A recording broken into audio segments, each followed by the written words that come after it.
There are people who criticize what's going on in the name of something called pure or clear or perfect capitalism. Here's their idea, that the problems of our system are not about capitalism, the system that I talk about and that I'm critical of.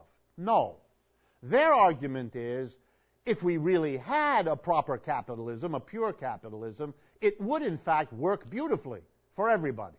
And that the problem is that the government, basically, the state, has intervened with rules and regulations and taxes and all the things that governments do that have messed up what a pure capitalism could provide us.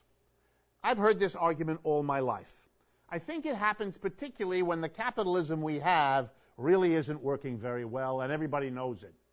Because that forces you to either say, wow, we can and should do better than capitalism, or, and that's a scary idea, or to imagine a pure capitalism that wouldn't be delivering these awful outcomes that we see around us every day.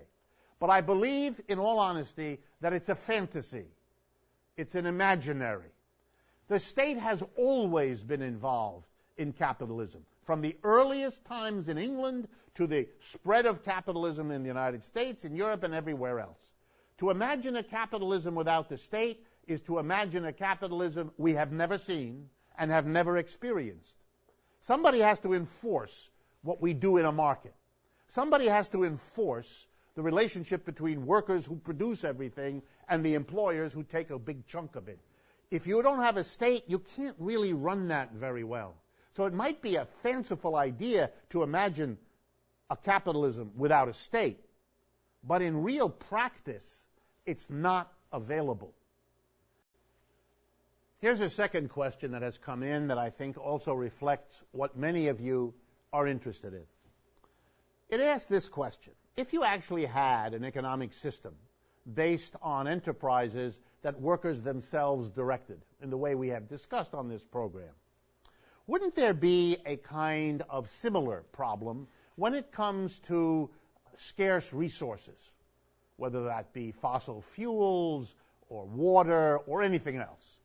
Wouldn't these kinds of enterprises also be competing for them and likely to behave in ways driven by the competition for scarce resources that capitalist enterprises do? So let me answer that question unambiguously. I don't think so. And let me explain why. In capitalism, every enterprise is driven by the haunting reality that if they don't make a profit, if they don't bring in more money from what they do than it costs them to do it, they're going to go out of business. They're going to be unable to function. And then that sets in motion a whole set of cataclysmic events. They'll have to close their factory, their office, their store. They'll have to fire some or all of their workers. They will have to disappoint all the other companies they buy from because they won't continue to, thereby spreading the pain through the market, if you like. That's what happens in an economy that's run in a capitalistic way, because profit is the bottom line. Profit is what determines whether you survive and grow or shrink and die. But not so in a worker self-directed enterprise. There's no need for that.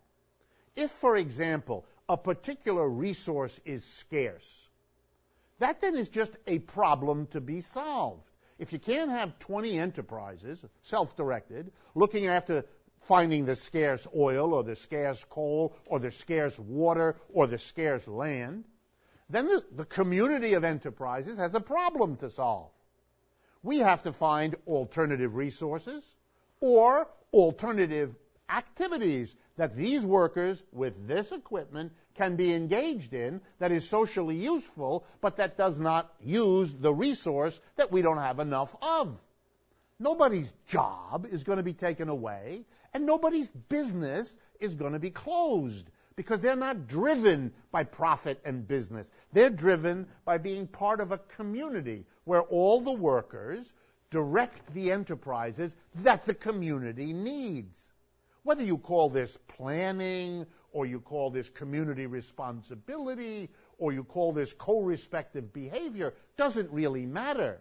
The crucial point here is that you don't have to act as though the difficulty of one company, or two or three, because of a resource limit or anything else, means the end of the company, the collapse, the unemployment. We're not going to do that anymore. That's an unreasonable way of doing things. Because a resource is scarce, it makes no sense to have a lot of people unemployed. Deal with the scarce resource problem some other way. Put those people to work doing something else useful. Find other ways to use their equipment and raw materials. That's always possible and is a much better way to go than the capitalist way of punishing all kinds of people with no guilt at all for a difficulty that the community of the economy could better deal with collectively.